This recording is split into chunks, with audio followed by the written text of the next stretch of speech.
Dr. Joseph Martin.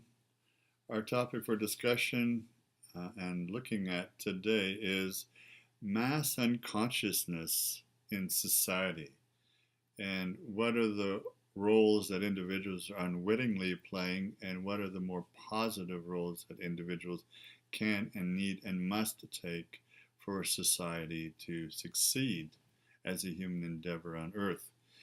Let's look at this from a number of different angles: psychologically, anthropologically, historically, and in terms of the media, and also how people handle the media, those in charge of the media. Propaganda is the key word here. So, psychologically, we can state that at this time, at the very early stage of human maturation as a species on planet Earth, we are a very unconscious species. We know from social, psychological anthropology that our society is really in its baby stage in terms of its maturity of knowing who we are as individuals and as a species, and learning to interact in an adaptive and a healthy way with one another. I'm not just talking about racism and prejudice and skin color and sexual orientation. I'm talking about something much deeper and far more profound.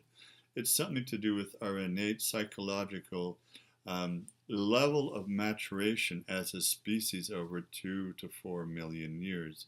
We are very much just tiny little infants in our awareness of ourselves. I would be stretching it to say that we're even 2 to 4% conscious of who we are and how we tick and how we operate and how we need to learn more about ourselves as individuals and as a species and our place in the world of society with all our relations in nature and the other animal and plant kingdoms. So we can say that, as Carl Jung would say, we are pitifully unaware of who we are. We have no knowledge of who we are and how we tick. We are the origin of all coming evil. Yes, we are the origin of all coming evil. And unless and until we understand ourselves far more deeply than we do now and take some positive action to remedy our inner splits and conflicts, the Third World War, which is within each one of us and in society, will come to pass. Now, this is very clear that this is probably, historically speaking, a time where we've spiraled back again to the same kind of cycle we were in 20,000 years ago and 8,000 years ago, and the times when we were facing great global social crises in terms of getting along with one another. I am referring to Atlantis here, and that's the subject for yet another series of talks. Nevertheless, here we are now in the 21st century with great political, military, and economic challenges and conflicts that are needing to be resolved. All it would take was for a flip of a switch of somebody who is being quite irrational to make an end to a lot of the civilization we presently have created. Technology is a big part of this whole process. It's a very complex, interwoven patterning that we find ourselves in. We can and we will get through it, but we need to have far more conscious awareness of who we are and what we're doing to one another and to the earth. So, for instance, if we'll leave technology out of it for a bit because that's a very strong component that we'll need to take a deeper look at in another video. But let's look at the notion of propaganda, advertising, and media. We have technologies now that allow us to even put more propaganda out. However, at a time when there was no propaganda through telecommunications, and I am referring to Hitler in the 1930s and in the 1940s, with the propaganda of all the Nuremberg rallies and all the other kind of leaflets and things that he dropped from airplanes and he put around in all the cities in Germany, he kind of created a mass hypnosis, a mass unconsciousness in people. And he himself was quite aware of this. He said, it's thankful for dictators and fascist leaders that the people are unconscious and they'll do anything they're told, because that's good for us who want to be controlling and taking over the world. Now, that shows you the level of unconsciousness that people are presently at. If you've ever seen Riefenstahl movies of the Nuremberg rallies, it's quite chilling to see how people can so easily and quickly lose their individuality and their independence of positive moral thinking and feeling ethics, because you get swept up in this mass unconscious hysteria and hypnosis, where all positive thoughts of goodwill towards other people are gone, and you are then hypnotically entranced into seeing all other races or nations or skin colors as being evil, the axis of evil, to quote a more recent term with the American-Iraq War. In this state, an individual is helpless to try to sway the mass unconscious will. And even good people in Germany back then, the spiritual religious people, were swept up in this. It's quite a tsunami of unconscious wrath and venom towards other people. When a group unconsciously wants to have power over and consciously wants to have power over others.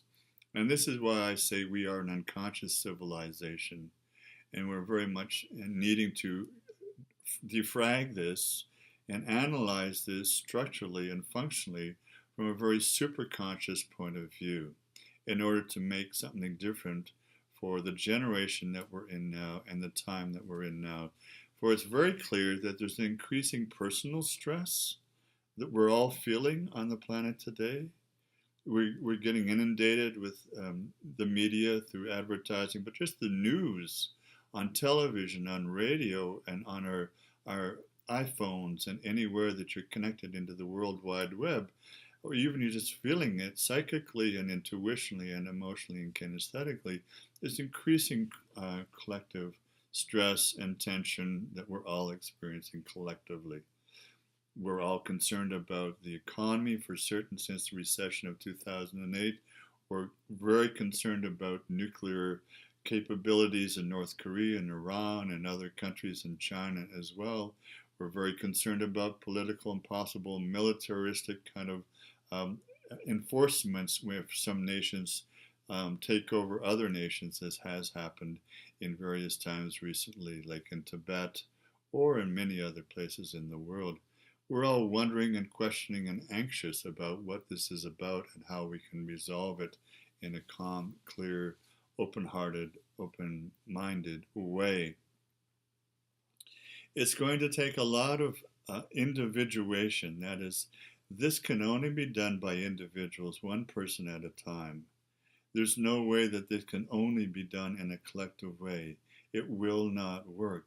Yes, we need to work at it in collective ways, whether it's NGOs or the United Nations or any other organizations that are trying to ameliorate the political tensions and social tensions into some format where there's increasing open discussion, communication, clarity, and honesty, for certain, about all this. But the truth is, and we all know this from the results of someone like a Nelson Mandela or a Martin Luther King or a Gandhi or a Tolstoy or a Jesus or a Buddha, that it happens one person at a time. And we will have further videos on the importance of individuals historically who have done this as mentors for ourselves.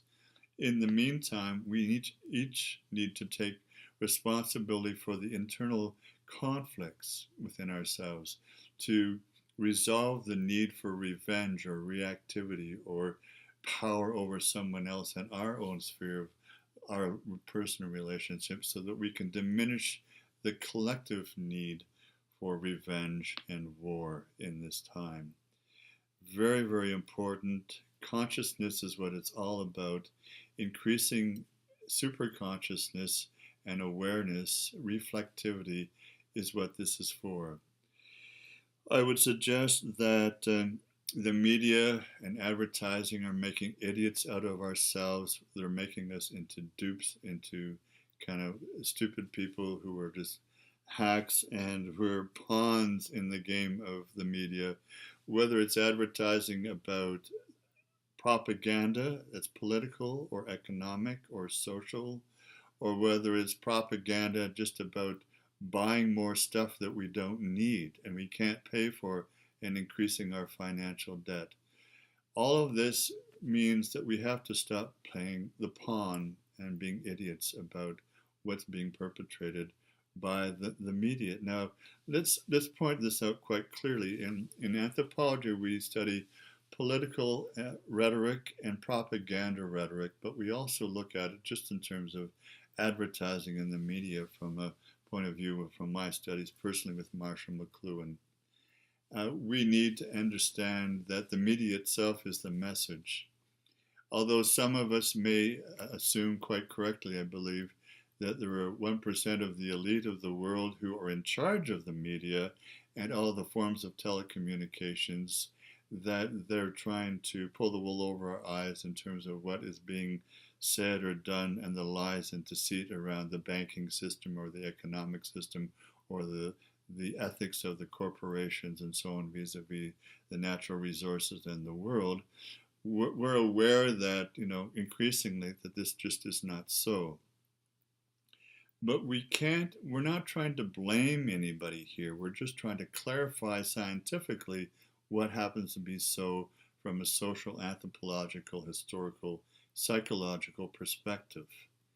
We also know that we've created this through technology. And this has been going on from the industrial age to the colonization and capitalization, but also through the increasing technology that we have at our disposal for our benefits. But on the other hand, technology has some dark sides to it.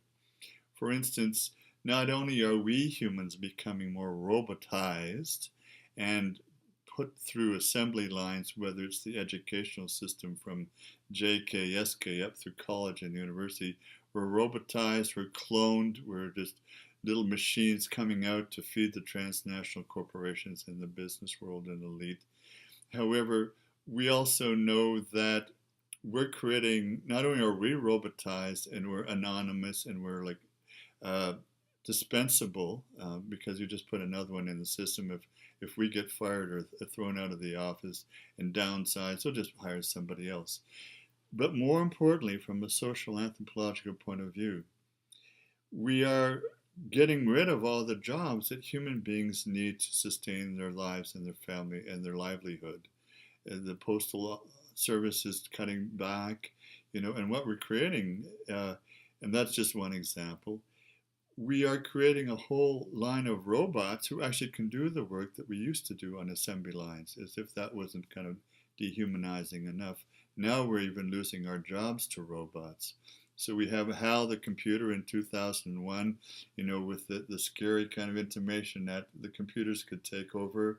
There are many movies recently where robots and microbots, I'm thinking of hundreds of movies, have taken over the world, whether this is Stargate or there's many other popular movies showing that robots are taking over us. So the whole media and the advertising, the propaganda, has been robotized to the point where it may be beyond our control, where we can take back power as human beings.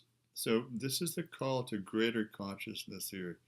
We need to sincerely take stock of all this, discuss it openly, come to some understanding about it, and make some decisions individually in small communities and globally as well, to take back life and the living for the human beings and create a better living community and space for all of us through kindness, respect, love, consideration, empathy, and open discussion and communication, and vulnerability, so that we will create one love, one society, one great humanity for all of us to live and survive in, where we're all free to be who we are. Until next time, Om Namah Shivaya. Hope to see you again real soon. Dr. Joseph Martin.